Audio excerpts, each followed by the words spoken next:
bimbing doanya nak.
Jadi salah satu cara yang dapat kita untuk mengatasi krisis ekonomi adalah dengan membuat utang luar negeri.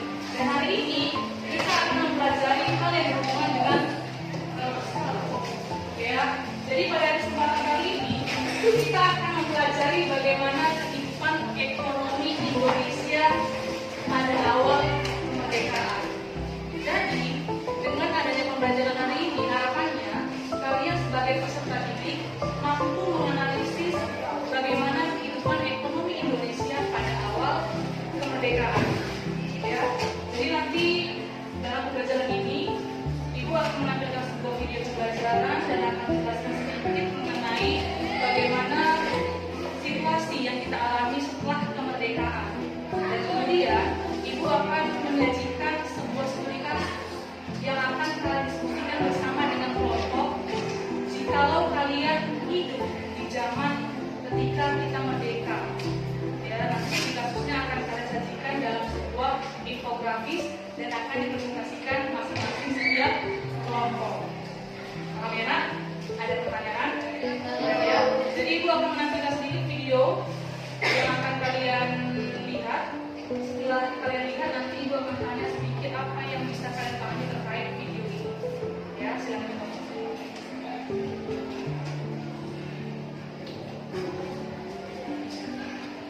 1945 Ramadhan kami bangsa Indonesia. Semenjak proklamasi kemerdekaan, situasi Indonesia dalam berbagai bidang kehidupan menunjukkan kondisi yang baik. Situasi politik dan cenderung buruk setelah kembalinya Belanda melalui Afrika dan Ika. Situasi ini semakin diperparah dengan buruknya situasi ekonomi. Warisan ekonomi dari hubungan Jepang yang kalah dalam Perang Dunia Kedua, terbatasnya pemasukan. Ya, jadi tadi sudah tampil sedikit cuplikan video mengenai apa sebenarnya arti dari kehidupan ekonomi Indonesia pada awal kemerdekaan. Ya, sebelum Ibu materi video ini, kira-kira tahun berapa kita merdeka? 1945 kita sudah merdeka. Nah, pertanyaannya, setelah kita merdeka terbebas dari negara jajahan seperti Belanda, Jepang, Portugis, apakah setelah itu Indonesia sudah makmur dan rakyatnya sudah sejahtera? Kenapa? Coba dong angkat tangan. Adakah yang tahu kenapa Indonesia kalian katakan belum sejahtera dan rakyatnya juga belum sejahtera? Karena tadi ini bisa dijelaskan, ternyata kondisi kehidupan ekonomi kita setelah merdeka itu tidak selaras dengan hak yang sudah kita peroleh dari kemerdekaan kita.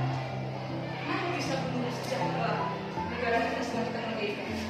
Harus sudah merdeka ya anak? Ada yang tanya dari video tadi? Satu saja kan? Oke, silakan Dewi. Kekurangan perekonomian, oke, boleh kekurangan perekonomian. Tapi bisa dikatakan kekurangan perekonomian dalam hal apa? Uang apa yang kurang? Uang rupiah, oke. Dari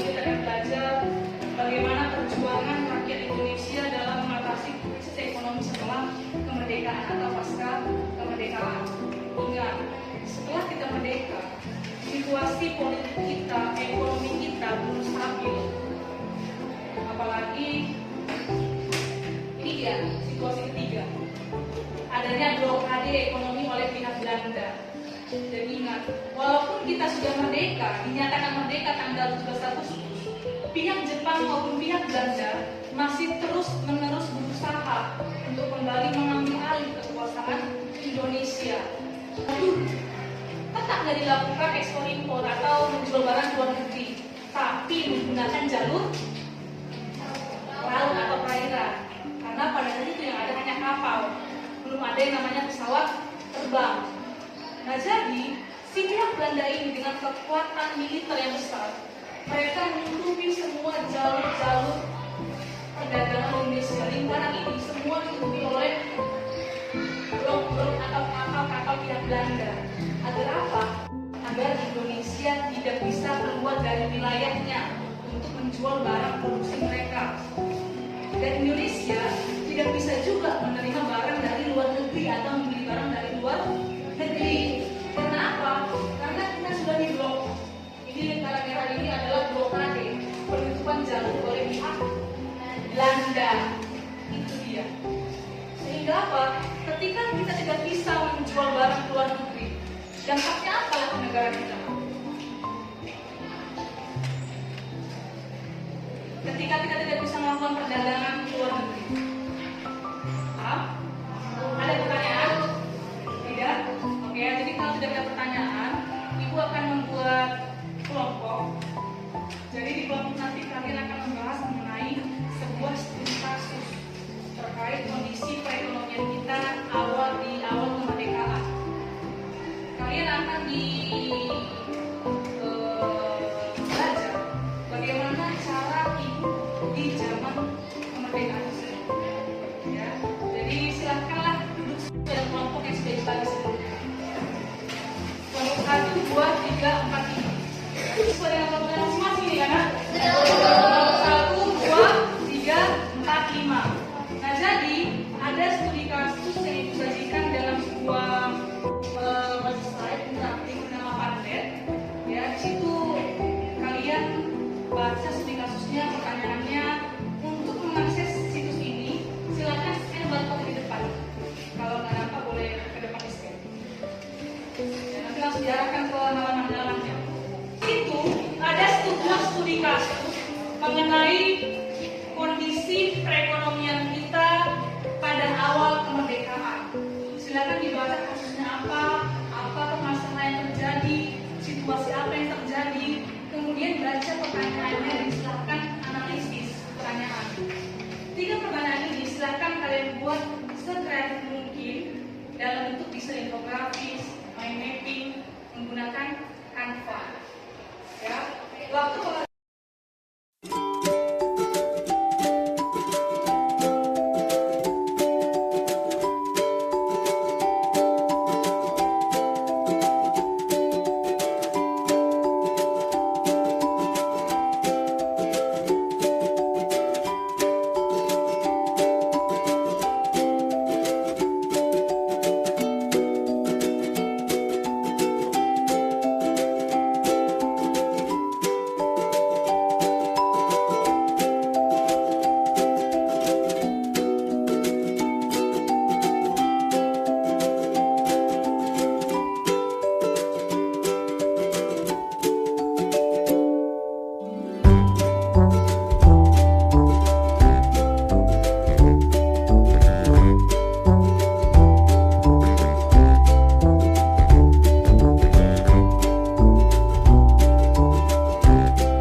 mereka.